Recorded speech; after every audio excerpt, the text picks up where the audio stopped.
बिस्मिल्लाहिर्रहमानिर्रहीम। इमरान खान साहब का कोयटा केस थोड़ी देर तक सुप्रीम कोर्ट ऑफ पाकिस्तान में चीफ जस्टिस उमर अता बंदयाल साहब की सरबराही में 3 रुकनी बेंच समाअत करेगा। और इससे पहले मैं कोयटा केस के हकाइक बताना चाहता हूँ कि कोयटा में वकील अब्दुल रज़ाक साहब जो वकील थे, हमारे कुलीग थे, उनका 6 जून को मर्डर हुआ। और मर्डर उनका जो मुकामी लोगों से सारी इन्वेस्टिगेशन, सारी बातों से पता चला कि उनकी 3 कबाइल में दुश्मनी थी। और 3 कबाइल में उनकी डेरा मुराद जमाली से उनका पुराना ताल्लुक था, 3 कबाइल में उनकी दुश्मनी थी और इस दुश्मनी की बिना पे कई अफराद का कत्ल हो चुका था। और इसी दुश्मनी की बुनियाद पे इन्होंने सीबी बेंच जो बलूचिस्तान हाई कोर्ट का है, उधर से अपने केसेस को ट्रांसफर करने के लिए एप्लीकेशन दी रजिस्ट्रार हाई कोर्ट को कि मैं दुश्मनी की बिना पे इधर केसेस नहीं कर सकता, मेरे तमाम केसेस कोयटा हाई कोर्ट जो principal Balochistan high court Quetta में जो प्रिंसिपल जो है सीट है, उधर मेरे तमाम केसेस को ट्रांसफर कर दिया जाए। जो बाद ट्रांसफर भी कर दिए गए। 6 जून को इनका मर्डर होता है।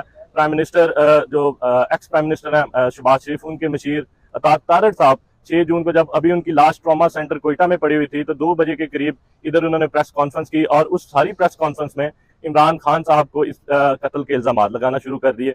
तो ऐसे लगता था कि शायद इनकी पहले से प्लानिंग है इमरान खान साहब को इस केस में फंसाने की।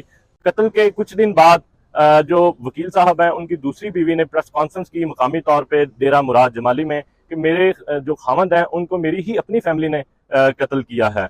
तो सारे केसेस में जितने भी इमरान खान साहब के केसेस बनाए गए, क्योंकि इमरान खान साहब ने तो कानून की बालादस्ती, आइन की हुक्मरानी के लिए 27 साल स्ट्रगल किया। सारी स्ट्रगल में आज तक उन्होंने कोई कानून नहीं तोड़ा। आज तक जो है वो कोई कानून जो है वो कोई उन पर FIR तक नहीं हुई। और आज तक उन्होंने हमेशा इंसानी जान की कदर की है। तो वो कैसे कोयटा के वकील साहब के मर्डर में मुलव्वस हो सकते हैं जिनको वो जानते तक नहीं थे। जो इल्जाम लगाए गए कि उन्होंने कोई पटिशन दायर की हुई थी इमरान खान साहब के खिलाफ कि जो उन्होंने 2022 को जो असम्बलियां डिसॉल्व की, कौमी असम्बली, तो इस कौमी असम्बली को उन्होंने डिसॉल्व किया, तो वो उन्होंने आर्टिकल 6 के मुतकब हुए हैं। वो एक पटिशन इन्होंने दायर की हुई थी। तो वो उस पटिशन में, क्योंकि केसेस की फेजेस होते हैं, स्टेजेस होते हैं, तो उस स्टेज में अभी तक इमरान खान साहब को उस केस में कोई नोटिस तक नहीं मिला था।